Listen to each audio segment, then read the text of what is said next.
आज तक मैंने किसी को ये कहते हुए नहीं सुना कि उसे ढोकला पसंद नहीं। Hi hotties, welcome to reality kitchen by Sujata Taneja. कैसे हो आप? और अगर बहुत ही आसान तरीके से मार्केट जैसा perfect soft and spongy khaman dhokla, वो भी सस्ते में घर पर कुछ ही मिनटों में बन जाए तो क्या कहने। ढोकला बनाने की रेसिपीज तो आपने बहुत ट्राई की होंगी और ढोकला गले में जाकर फंसता भी होगा।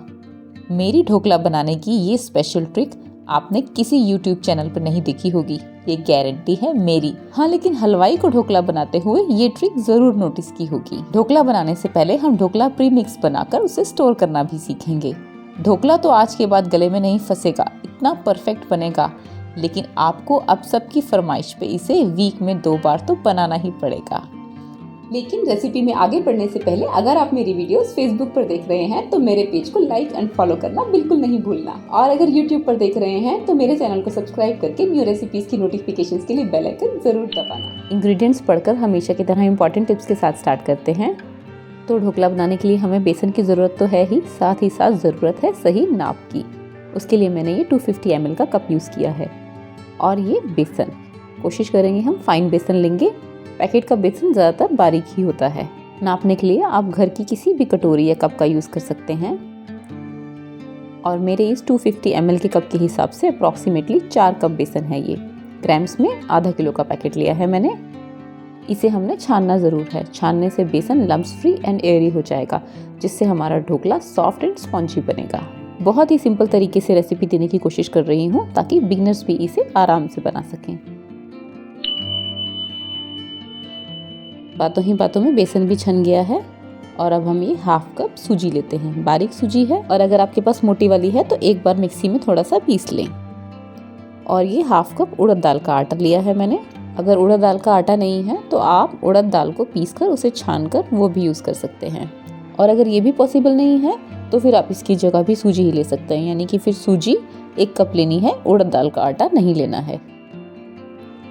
तो जैसा कि आप देख रहे हैं सभी चीज़ों को छानकर एक बार अच्छे से मिक्स कर दिया है। और इसी मिक्सचर में से मैंने थोड़ा सा मिक्सचर इस मिक्सी के छोटे वाले जार में ऐड किया है। और अब हम इसमें पाउडर्ड शुगर ऐड करेंगे। ये 1 टीस्पून है।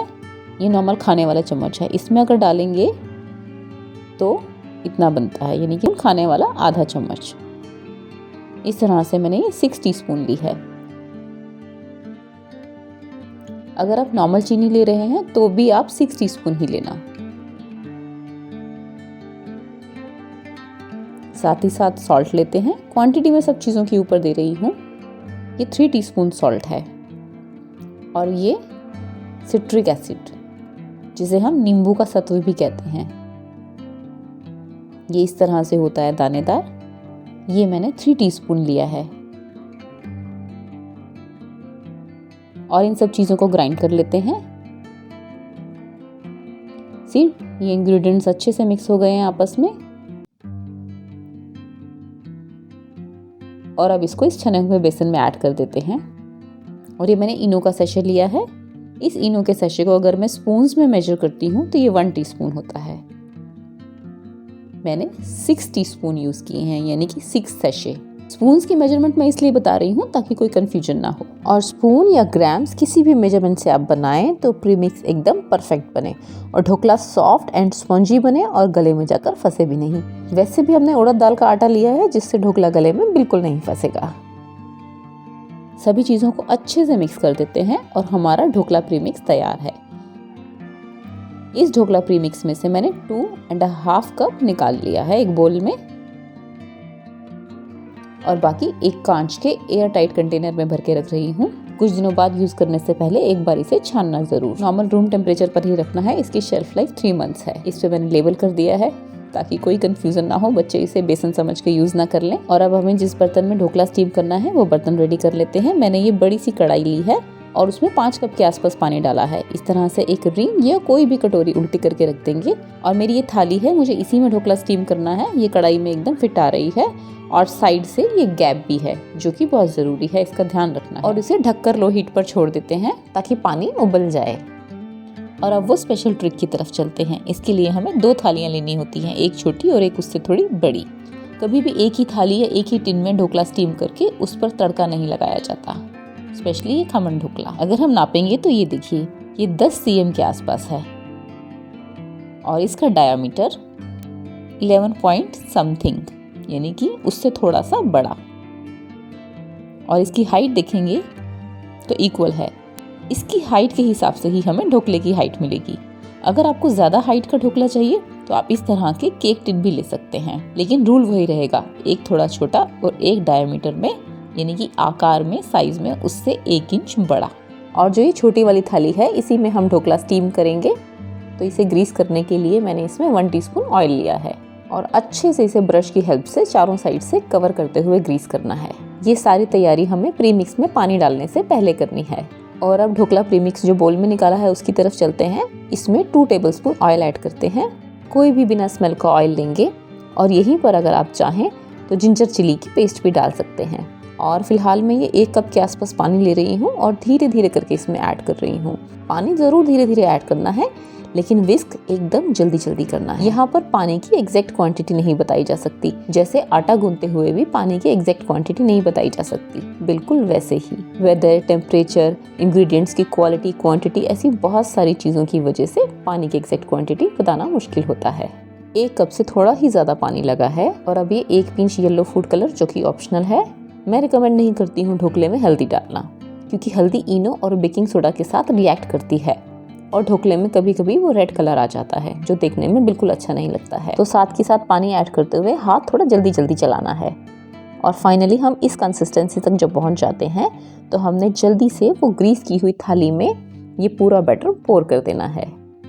ये सारा काम हमने बहुत ही जल्दी जल्दी करना है, इसीलिए हमने स्टीमर भी पहले से ही तैयार करके रखा है। और जैसे हम केक्स बनाते हुए टिन टैप करते हैं ना, इसे टैप नहीं करना है। पानी में अच्छे से बॉईल आने के बाद ही हमें कढ़ाई का ढक्कन उतार के उसमें आराम से ये ढोकले की थाली रखनी है और फिर से ढक्कन लगा देना है। कढ़ाई ढक्कन से इस तरह से अच्छे से कवर होनी चाहिए ताकि स्टीम बाहर ना निकले। और ढोकला हाई हीट पर 20 मिनट्स के लिए हम स्टीम करेंगे, बीच बीच में चेक भी नहीं करेंगे। और 20 मिनट्स के बाद वाओ, इट्स नाइसली डन। एकदम बीच में नाइफ या टूथपिक डालकर चेक कर लेते हैं। नाइफ एकदम क्लीन आया है, इट मीन्स हमारा ढोकला अच्छे से स्टीम हो गया है। और ये देखिए हाई हीट पर 20 मिनट तक बॉयल आने के बाद भी पानी बचा है, ये ध्यान रखना है आपने भी। और अब ढोकले को निकालकर किचन प्लेटफॉर्म पर थोड़ा ठंडा होने देते हैं, चाहे तो इस तरह से कवर भी कर सकते हैं। और अब जल्दी से तड़का तैयार कर लेते हैं। इसके लिए पैन हीट करके 1 टेबलस्पून ऑयल में हींग डालते हैं। हींग थोड़ा स्प्लटर करते ही मस्टर्ड सीड्स डालेंगे, वो भी एकदम स्प्लटर कर जाते हैं। और उसके बाद curry leaves and green chillies डालेंगे। ये काम हम लो हीट पे करेंगे, हल्का सा 1-2 बार चला लेंगे। और सी चिलीज पर इस तरह से कलर आ जाता है और करी पत्ता भी जब क्रिस्प हो जाता है तब हमने 2.5 कप पानी ऐड करना है। जितना हमने प्रीमिक्स लिया है अप्रोक्सीमेटली उतना ही पानी यहाँ लेते हैं। पानी डालते ही हीट हाई कर देनी है और सॉल्ट ऐड करना है, साथ ही साथ शुगर ऐड करनी है। और ये ढोकले की चाशनी या तड़के वाला पानी जो भी आप कहते हैं, ये थोड़ा खट्टा मीठा होता है। इसके लिए वो सिट्रिक एसिड याद है ना, उसी का 1/8 टीस्पून मैंने ऐड किया है। और अब तक पानी में भी अच्छे से एक बॉयल आ गया है क्योंकि हीट हाई ही थी। बस अब गैस बंद कर देते हैं और पानी को भी थोड़ा ठंडा होने देते हैं। अब हम ढोकले की तरफ चलते हैं। हाँ, ये अब गुनगुना गर्म है, बस यही हमें चाहिए था। सेफर साइड पे साइड्स में एक बार नाइफ चला देती हूँ और ये इस तरह से बहुत ही आराम से डीमोल्ड हो जाता है, सिर्फ हल्का सा टैप करने पर ही। सी कितना जालीदार बना है, लेकिन पिक्चर अभी बाकी है मेरे दोस्त। इसकी परफेक्ट जाली दिखाने के लिए पहले मैंने इसे प्लेट पे डीमोल्ड किया है। खमन ढोकले का मतलब है उसे पानी पिलाना। उसको फूलने के लिए, राइज होने के लिए और फैलने के लिए स्पेस चाहिए होता है। और बड़ी थाली में ढोकला शिफ्ट करने से ये स्पेस क्रिएट हो जाता है, जिससे ढोकला थाली के साइड की बची हुई स्पेस तक पूरा फैल जाएगा और थोड़ा सा राइस भी होगा। और अब इसे कट कर लेते हैं। बहुत ही आराम से कट हो रहा है, मैं कट कर रही हूँ ना, तो बहुत ही सॉफ्ट एंड स्पॉन्जी फील हो रहा है मुझे। और अगर आपको मेरी रेसिपी पसंद आ रही है तो अपने फ्रेंड्स एंड रिलेटिव्स के साथ शेयर करना बिल्कुल नहीं भूलना। और आपका ढोकला कैसा बना मुझे कमेंट करके ज़रूर बताना। और इसी में आपको इसके होल्स दिखा देती हूँ। ये दूसरा पीस भी। और हम फिर से इसे थाली में इसी तरह से असेंबल कर देंगे क्योंकि हमने इसके ऊपर अभी तड़का पोर करना है। छोटे छोटे स्क्वायर पीसेस में मैंने इसे कट किया है और अब इसके ऊपर धीरे धीरे करके हम तड़का पोर करेंगे। ज़रूरत नहीं है कि हमें इसके कट्स खोलने हैं या साइड्स में पूरा डालना है, बस फैलाते हुए धीरे धीरे हमें ये चाशनी, ये तड़का पोर करना है। ढोकला ये सारा पानी एब्जॉर्ब करके धीरे धीरे अभी से ही फैलना शुरू हो गया है। ढोकला अगर ज़्यादा गर्म होगा और चाशनी भी गर्म होगी तो ये पानी नीचे से ढोकले को डेंस कर देगा। तो ढोकला और तड़का दोनों का टेम्परेचर गुनगुना ही होना चाहिए। सी ढोकले की हाइट भी थोड़ी सी बढ़ गई है, राइज हो गया है और ये कट्स अपने आप खुलने लग गए हैं क्योंकि ये फैल रहा है, ये पानी पी रहा है।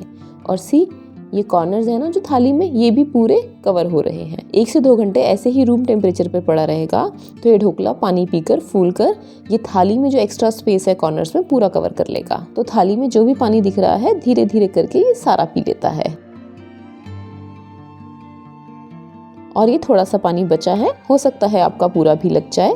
सी ऐसे ही दिखता है ना मार्केट में, बिल्कुल यकीन मानिए खाने में भी वैसा ही है, बल्कि उससे कहीं ज़्यादा टेस्टी, क्योंकि ये घर के क्वालिटी इंग्रेडिएंट से बना है। सी द स्पॉन्जीनेस, ये एक पीस मैंने आपको निकाल के दिखाया है। सी द होल्स,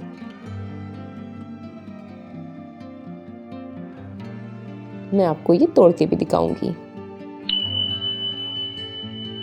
सी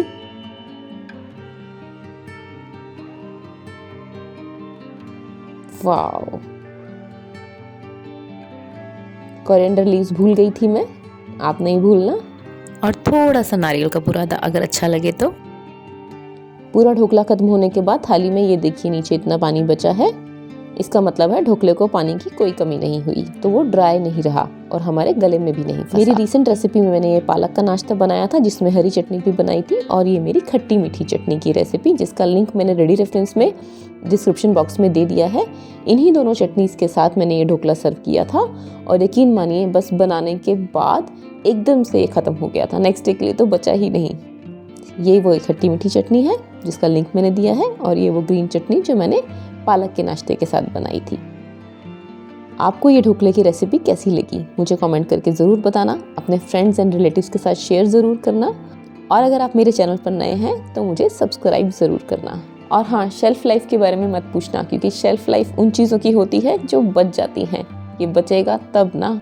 मैं पूरी कोशिश करती हूँ कि रेसिपी के सभी टिप्स एंड स्टेप्स आपसे शेयर करूँ, पर फिर भी अगर मुझसे कुछ छूट जाता है तो आप नीचे कमेंट बॉक्स में कमेंट करके पूछ लें, कोशिश करूंगी जल्द से जल्द रिप्लाई कर सकूं। मेरी ऐसी he tried and tested recipes के लिए मेरे साथ बने रहें, अपना और अपनों का ख्याल रखें।